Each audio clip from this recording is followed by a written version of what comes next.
we now want to talk about building resilience, even as you wait for those uncommon blessings, okay? And particularly building resilience during tough times. My guest in studio is Angela Wambui. She's a resilience advisor. Karibu sana to the show. Thank you. All right. So obviously, with the times that we're in, a lot of young people have been affected in one way or another, economically, mentally. We're seeing a lot of also mental health issues, beginning to rise as well, emotionally, socially, all the works. Livelihoods having changed such a great deal. Maybe you can just kind of briefly give us your own assessment of the impact of COVID-19 on young people. Thanks, Joyce, for having me on the show. We have realized that COVID has had some really significant changes in the way that we conduct our livelihoods, our lives. We've seen our health system that's already compounded by various vulnerabilities, especially looking at how we're accessing health now. It's becoming, increasingly difficult. Certain vulnerabilities for women, for children, for the youth especially, have been really impacted by COVID-19.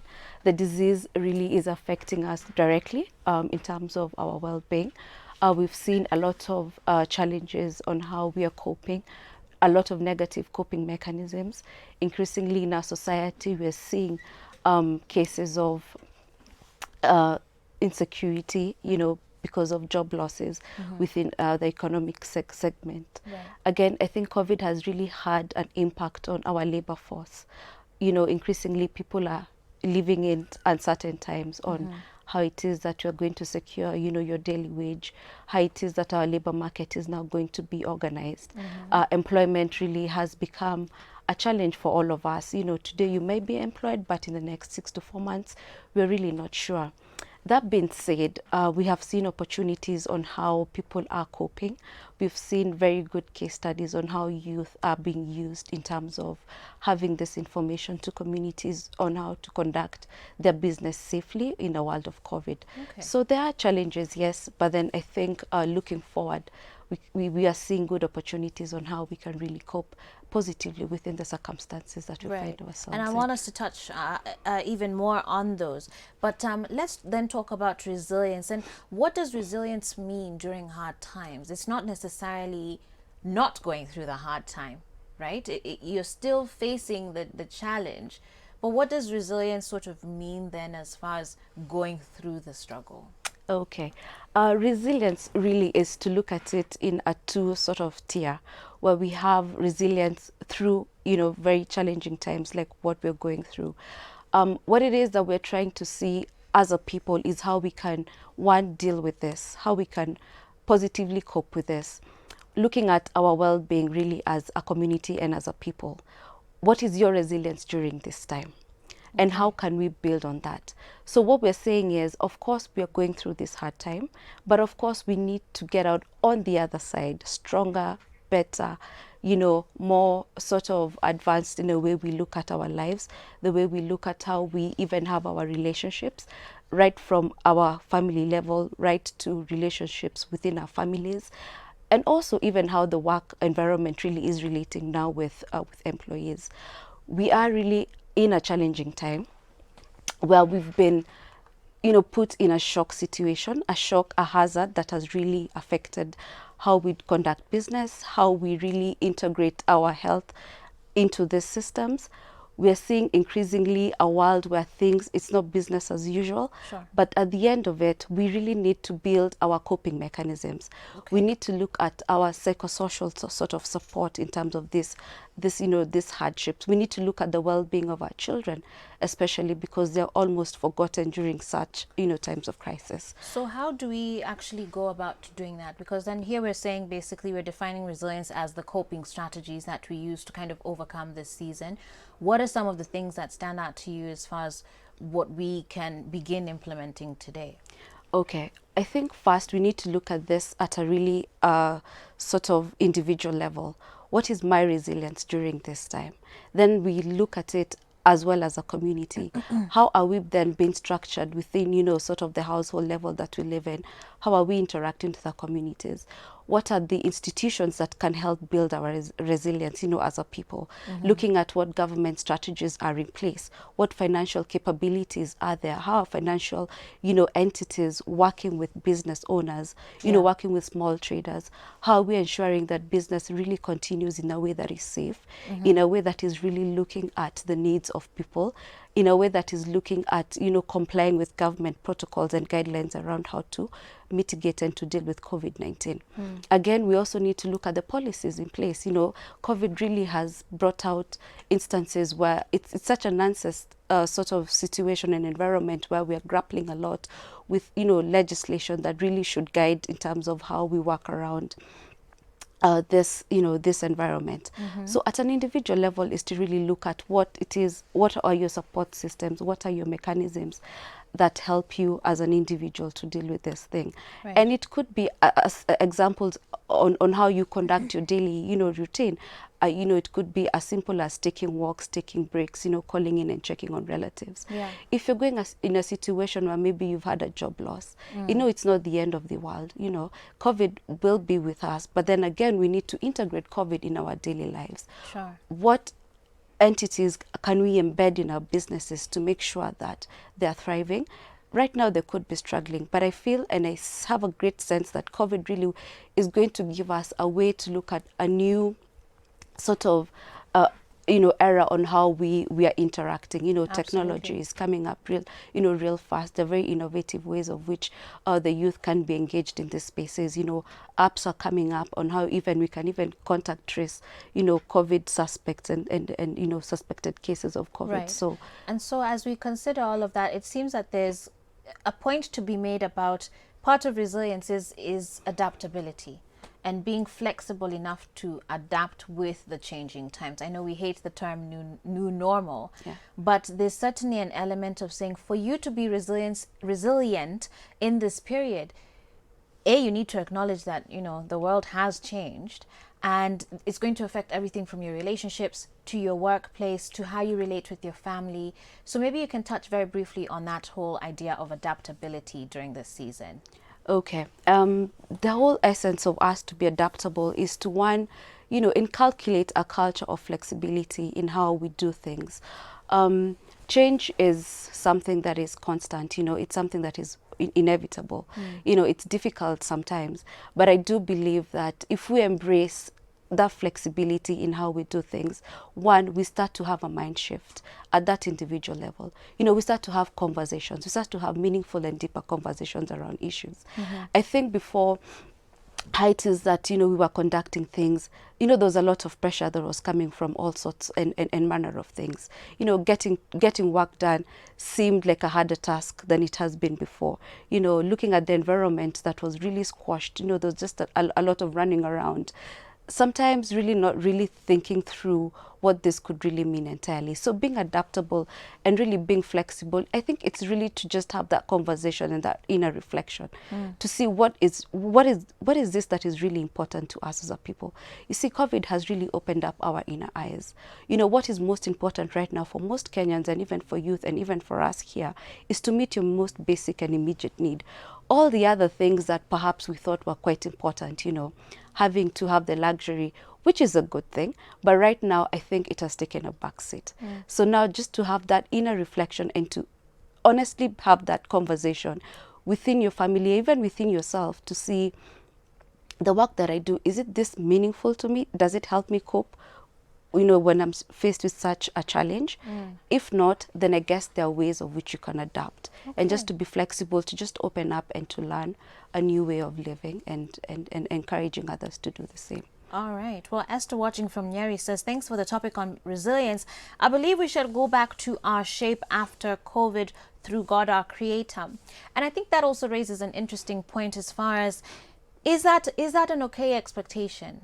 First of all, because I think we keep saying when things go back to normal, then at the same time we talk about a new normal. Is it a good sort of expectation, a fair expectation about things going back to the way they were? And of course that will be to some degree, or should it be actually, no, we kind of just need to prepare for an entire shift in everything and in the way we do things? I think we can look at it two ways, because when things change fast, there's that recognition that needs to fall into place. Um, what the question here is, when that change comes, how do you perceive it? You know, there are different levels of perception. You know, there are those ones who look at it and adapt quite quickly. Then there are those who wait and see. I think for most of us in this situation, we're really doing that game of waiting to see, because we're not sure. We don't have proper information. So to be really honest and to have that recognition in mind is, it's to look at things as they are in reality, you Right. know, because we can say we will go back to normal, but really, I don't think it will really be normal, because increasingly, even getting out of your house, you have to put on a mask. We're seeing people, you know, wearing gloves even to just, you know, have a normal handshake. The hugs and how we used to interact before has really changed. Right. So will we really go back to that? I really don't think so. There could be key elements that will significantly change, and especially the way we conduct business. You know, the way our work environment had been arranged, I think will have a significant shift, because we are seeing the value of people decongesting offices and people working from home and having a very good ripple effect even in traffic and transport and movement. Right. You see, because things change, but again, to what degree is what we need to be really have a keen eye on. Yeah. But just the encouragement is, for now, I think we can integrate the new normal into our previous normal, Okay. and to see how that can fit into how you're conducting your work. Okay. Well, there was a study done by Harvard University as far as sort of building resilience, and the study is actually called "How to Help Families and Staff Build Resilience During the COVID-19 Outbreak." And the idea of this is to say that you can think of resilience as a seesaw. You know that thing we used to play on when we were kids, where on the one hand you have negative experiences, but on the other side you have positive experiences that sort of tip or balance out the scale from the negative experiences. And so some of the negative experiences, of course, you'd have job loss, physical distancing, you have, you know, a loved one maybe has COVID, there's closed schools. But then on the positive side of that, to help tip that balance, you have, say, responsive relationships. And now you're hearing about how parents have really connected with their children. And I think we're going to get that image onto your screens just now. So let's take a look at that. There we go. So as you can see, there's one of those images. In fact, let me scroll down. So this is about unloading the negative side and reducing the sources of stress. So as I mentioned there, it could be job loss, it could be physical distancing, it could be closed schools, you know, a loved one having to face COVID. So when you're trying to tip that with positive outcomes, it could be unemployment benefits. Okay, we might not be able to relate with that one just yet here in Kenya, but it could be responsive relationships and supportive relationships is, I think, what you were mentioning here, Angela, or even just the fact that even if you're not staying in your own house and you can't afford rent, you have a place to go to. You know, it could be moving back in with your parents or someone. And so I think maybe that's an important thing for us to keep in mind, that again, resilience is not about saying I'm going to be unaffected by COVID, but that you recognize the sort of outlets that you have in your life, that there's strategies for you. And maybe this also talks about how resilience cannot be built in the moment of trouble. It's something you have to prepare for in advance. That's why it's a risk mitigation measure. Yeah. And maybe you can reference that as far as relationships are concerned, because I think that's probably one of the biggest currencies we have right now. And the truth is, many of us had not invested in our relationships prior to COVID. Okay, that's a very interesting question. Well, I'm not an expert in relationships, so this I'll really just gauge on my own understanding and what I have seen. And I'll just talk start with the relationships really at the family level, you know, how you relate one with your family, with, you know, children, mother and father. We've seen within the current context where children really have been forgotten in the sense that, you know, their routine has really been disrupted. You know, they're not able to have the educational outcomes. They're not able to access this. And not just children within urban settings. Also, I just want to just talk a little bit on children to hard to reach areas. Sure, very briefly. Yes, where they're not even able to get onto online platforms. You know, as VSO, we've really tried to integrate that education in hard to reach areas. We're looking at spaces where we're paying for, you know, radio classes, you know, educational outcomes that can be done through platforms where children in hard to reach areas are able to participate in. Now, back to this issue on the relationships with children, is that children right now are in a sort of disarray. You know, they don't know what to do, especially the ones who are not able to go to school. Sure. You know, we've seen a lot of increased cases of, you know, early pregnancies right now that have been reported across the country. That is a significant challenge, and we're going to see this impact post-COVID. Right. Okay. And now, just to look at the other aspect on relationships between maybe spouses, you know, as is rightly said, maybe people had not invested in those relationships previously. And given how the environment had been before, you know, maybe the reasons why they're getting those relationships is being tested. Yeah. You know, I had an opportunity to listen to the pastor where he referenced that this is a period where now God can take us through this, or God will put you out of it. Right, I right. think it's a good time, really it's a good opportunity to ask the hard question. Absolutely. Why am I in this relationship? Why did I get into it in the first place?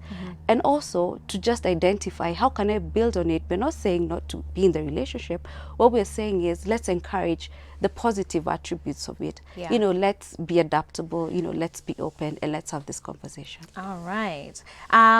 Very quickly, some final SMSs here. Someone is saying, hey, Joyce, I believe going back to normal is not an option. We need to adjust and be open to new and innovative ways of doing things. Human beings don't like change, but COVID-19 change is inevitable. That's Teresia from Kiambu. Another says, good morning, Joyce. Acquiring resilience during this time is so helpful because COVID is here to stay. And it's important for us to learn to live with it. Angela, I want to thank you so much for your time. Once again, she's a resilience advisor with VSO, which is Volunteer Service Organization. And thank you again for being here. We do appreciate you. Thank you so much. All right. With that said, guys, time for us to get to the top of the hour. And still coming up, we have a lot in store for you on the second hour of Full Circle with Joyce, including our quote for the day. We're also going to be talking about pain and purpose, hearing someone's amazing story, as well as later wrapping it up with looking at recycling waste to make building materials. Stay tuned. This is Full Circle with Joyce.